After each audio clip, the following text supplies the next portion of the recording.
As the country continues to grapple with the devastating effects of El Nino rains, people living near the Seven Forks Dam and Karimenu II Dam have been advised to move to higher ground.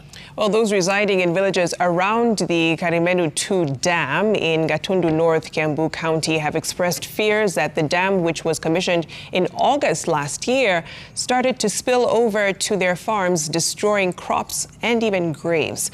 Well, those living at the buffer of the dam say they were promised compensation before moving out. However, it seems they will be left homeless before the promise is fulfilled. With gumboots at hand, we embarked on a fact-finding mission in villages surrounding Karimenu Dam.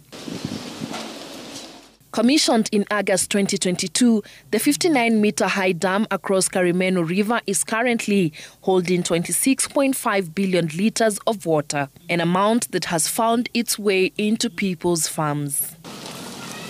We met Joseph Mutogu plugging weeds from his father's grave in Ngurueni area.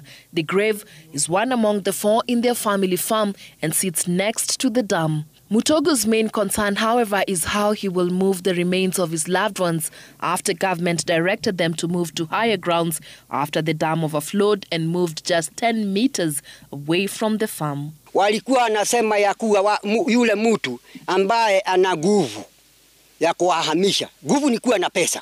Ahamishe, wapige picha ili within the compensation iwe inaonekana. So sisi hatuna nguvu ya kuhamisha. Kwa hivyo watulipe haraka iwezekanavyo tuhamishe haya makaburi.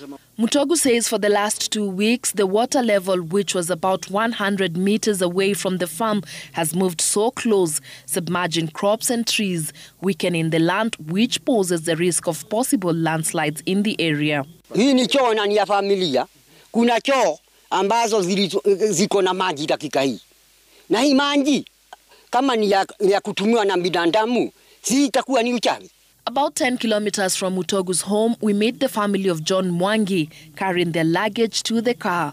The family resolved to move to higher grounds after their daughter's grave was at the verge of being swept away. Mimi nimeamua kutoka leo kwa sababu unaona hata mboma iko na karibu na maji. Nikaona badala ya maji nikute hapa, mimi nijaribu kuondoka tu. Kila siku inakuja inakaribia, hata tunashindwa imagine natoka hapi nyingi hivi. Kutoka siku ya Thursday tulikuwa tunangoja ati usiku ifike tuondoe kaburi ya mtoto wetu, lakini kuamka asubuhi on Thursday tukakuta iko karibu tu na maji, karibu mita 2. Through the help of the area chief, the family was able to retrieve the remains and buried it on another farm, but which brought back dark memories.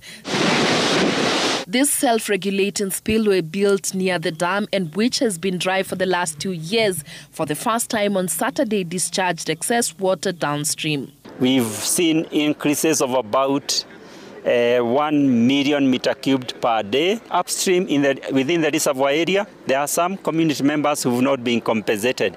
And the government, the Ministry of Water, the government and the Earthy Water, we are on the ground mobilizing and doing assessment of what we can compensate on a priority basis, and that process should be ongoing and be completed maybe by around February of 2024. Others affected are those living in Githanga area and who were given up to Friday last week to move out of their homes for safety purposes. Hawa watu walinifukusha hapa, nilikuta kama nimeletewa askari hapa.